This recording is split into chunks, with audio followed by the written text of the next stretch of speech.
तो हमके मैहर के मेला अब घुमा दिए राजा जी। तबे भी माई के हमके दर्शन करा दिए राजा जी।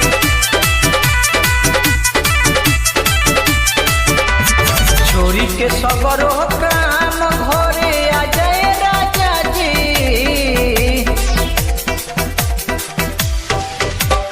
छोरी के सगरो